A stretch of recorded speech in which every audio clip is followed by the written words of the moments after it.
आदाब, hello friends. आज हम बनाएंगे नमकीन। जो आप बाज़ार से ख़रीद कर लेकर आते हैं वो आप आराम से घर में बहुत बढ़िया तरीके से क्रिस्प और करारा बिल्कुल फ्रेश आप घर में तैयार कर सकते हैं। बहुत कम घी के साथ मैंने इसको तैयार किया है। हेल्थ कॉन्शियस लोगों के लिए भी ये परफेक्ट है क्योंकि इसमें बहुत कम घी में मैंने तैयार किया है। 2 चम्मच घी में बनाया है। अगर आप चाहते हैं कि बिल्कुल ऑयल फ्री हो, घी फ्री हो, तो आप वो भी वीडियो मैंने डाला हुआ है। वो लोग बहुत पसंद कर रहे हैं, तो वो आप भी मेरे चैनल पे पड़ा हुआ है, देख सकते हैं। मैं उसका लिंक दे दूँगी। ऊपर एक आई बटन आएगा, उस पर आप देख लीजिएगा। तो चलिए फटाफट तैयार कर लेते हैं नमकीन, जो कि हमने 3 इंग्रेडिएंट से तैयार किया है। मैंने पोहा लिया है, जिसको हम चिवड़ा भी बोलते हैं, पोहा बोलते हैं, फ्लैटेंड राइस इंग्लिश में बोला जाता है। तो ये मैंने ये वाला फ्लैट वाला लिया है, पतला वाला। आपके पास जो आप वो ले सकते हैं, इसके लिए कोई खास स्पेसिफिकेशन नहीं कि ऐसा ही हो, जो आपके पास मिल जाए वो आप ले लीजिएगा। तो 2 कप मैंने लिया है, 2 सवा 2 कप के आसपास है। और ये 1 कप मैंने ये पीनट्स लिए हैं, यानी कि मूंगफली।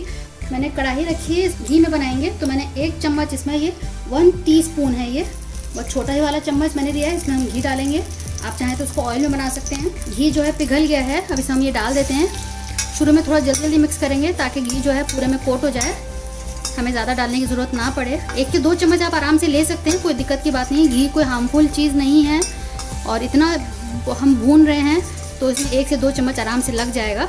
सिंपली बस हमें लो फ्लेम पे इसको स्टर करना है। 3 से 4 मिनट, 5 मिनट लगेगा और आराम से ये भुन जाएगा। अभी देखिए ये करारा नहीं है, क्रिस्पी नहीं है, बिल्कुल सॉगी सा है। लेकिन जब हम इसको तैयार कर लेंगे तो ये बिल्कुल क्रिस्प हो जाएगा, करारा हो जाएगा। तो बस लगातार हमें इसको भूनते रहना है। बीच बीच में आप छोड़ दें, इसको फैला दें बस। लेकिन ज़्यादा देर नहीं छोड़ना है, क्योंकि इसमें टाइम भी ज़्यादा नहीं लगेगा, तो ये जलने लगेगा, ब्राउन हो जाएगा। हमें इसको ब्राउन नहीं करना है। आप देखिए चलाते चलाते इसको ये पूरा जो है घी में कोट हो गया है। कोई भी इस तरह से नहीं दिख रहा है कि जो रह गया हो।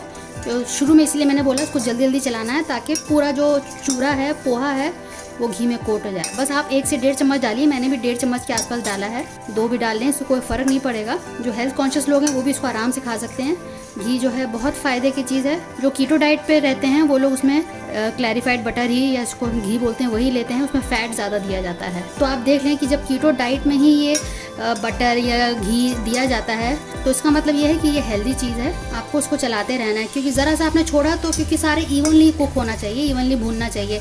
अगर आप छोड़ देंगे तो कहीं से डार्क ब्राउन हो जाएगा, कहीं से रह जाएगा। तो इसलिए इस पर ध्यान देते हुए करना है। देखिए नीचे से जो इसका वो है चूरा, वो ब्राउन हो रहा है। आप इसको हफ्ता भर 10 दिन रख के खा सकते हैं आराम से। आप देख रहे होंगे हल्का हल्का कलर चेंज हो रहा है। बस ज़्यादा हमें इसको डार्क नहीं करना है, हल्का हल्का करेंगे और इसको हाथ से तोड़ के देख लेंगे क्रिस्प हो गया, तो हम इसको बंद कर देंगे। अभी नहीं हुआ है, अभी है, कड़क नहीं हुआ है अभी। थोड़ा सा मैं इसमें नमक डाल रही हूँ। पिंक हिमालयन सॉल्ट मैंने लिया है। आपके पास नॉर्मल सॉल्ट हो या ये वाला सॉल्ट हो, आप डाल लीजिएगा। आप देखिए 7 मिनट हो गया है मुझे करते हुए। अब मैं गैस को ऑफ करके इसको प्लेट में निकाल लेती हूँ। अब मैंने कढ़ाई दोबारा रख दी है। इसमें थोड़ा सा दोबारा मैं घी डालूंगी। 1.5 टीस्पून मैंने डाला है। इसमें मूंगफली डाल देते हैं, इसको भी जल्दी जल्दी चलाएंगे। इसको भी हम लो फ्लेम पे ही करेंगे, हाई फ्लेम नहीं करना है। इसमें भी लगेगा 4 से 5 मिनट, और लो फ्लेम पे इसको लगातार चलाते हुए करेंगे। इसको छोड़ेंगे तो ये होगा, कुछ लाल हो जाएंगे, ज़्यादा डार्क ब्राउन हो जाएंगे, कुछ रह जाएंगे, तो उससे जो है जायका ख़राब हो जाएगा। इसलिए आपको इसको लगातार चलाना है। तो आप देखें हल्का हल्का ये ब्राउन हो रहा है, चटक रहा है। चटकने की आवाज़ आपको आ रही होगी। धीरे धीरे इसका छिलका भी उतरने लगता है। तो बस इसको लगातार मैं चलाते हुए इसको भून रही हूँ। इसमें भी थोड़ा सा मैं पिंक हिमालयन सॉल्ट डाल रही हूँ। समझ लीजिए 1 चुटकी डाला है मैंने बस। तो आप देखिए बिल्कुल हो गया है। एक आप हाथ में लेके और उसको ठंडा करके मुंह में करके देख लीजिएगा, लगे कि बिल्कुल करारा हो गया है, क्रंची हो गया है, तो आप इसको निकाल लीजिएगा। तो मैंने खा के देखा है, बिल्कुल ठीक है। तो मैं इसको निकाल रही हूँ और गैस मैंने ऑफ कर दी है। गैस ऑफ है और इसलिए हमने कड़ी पत्ता डाला है। इसको भून लेते हैं। इसी गैस बंद हो जाएगा और ये करारा हो जाएगा और इसको हम निकाल लेंगे।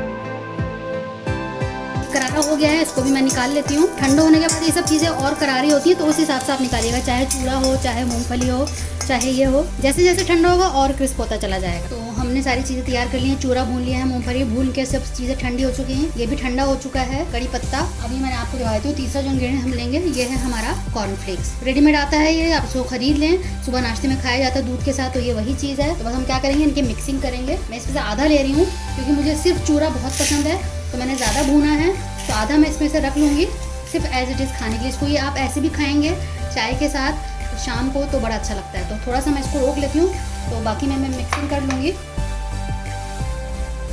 तो आप देखें बढ़िया सा तैयार हो चुका है हमारा नमकीन कड़ी पत्ता। आप चाहें तो 2 कलियाँ इसकी डाल सकते हैं, मैंने एक ही कली डाली है।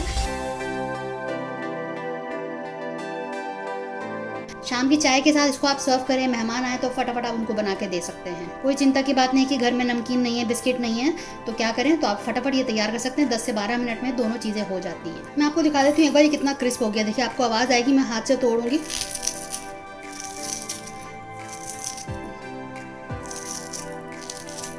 अगर आप इसमें और चीज़ ऐड करना चाहते हैं तो आप बादाम काजू को हल्का सा आप रोस्ट कर लें, वो भी आप इसमें ऐड कर लें, तो बढ़िया सा आपका दूसरा नमकीन तैयार हो जाएगा। तो देख सकते हैं कि हमारा बढ़िया सा नमकीन तैयार हो गया है। बाज़ार से भी अच्छा बढ़िया ज़बरदस्त सा तैयार हो चुका है। आप बनाइएगा, फीडबैक ज़रूर दीजिएगा, हमें आपके फीडबैक का इंतज़ार रहता है। और अगर आप मेरे चैनल पर नए आए हैं, मैं आपसे रिक्वेस्ट करूँगी कि नीचे एक सब्सक्राइब का बटन है, आप सब्सक्राइब का बटन दबा दें। सब्सक्राइब दबाते ही एक ऑल का बटन आएगा, आप ऑल पे दबा दीजिएगा। उससे क्या होगा कि आपको मेरे सारे वीडियोज़ का नोटिफिकेशन मिलेगा और कोई भी वीडियो आपसे मिस नहीं होगा। अदरवाइज़ क्या होगा कि अगर आप ऑल नहीं दबाएंगे तो हो सकता है आपको मैसेज ना पहुंचे और वो वीडियो आपसे मिस हो जाए। ऑयल फ्री भी मेरे चैनल पर देख सकते हैं और शेयर कीजिएगा इस रेसिपी को अपने दोस्तों के साथ, अजीज़ों के साथ। अगली बार मिलते हैं किसी नई रेसिपी के साथ, तब तक के लिए शुक्रिया। देखते रहिए शायलाज़ दस्तरखान।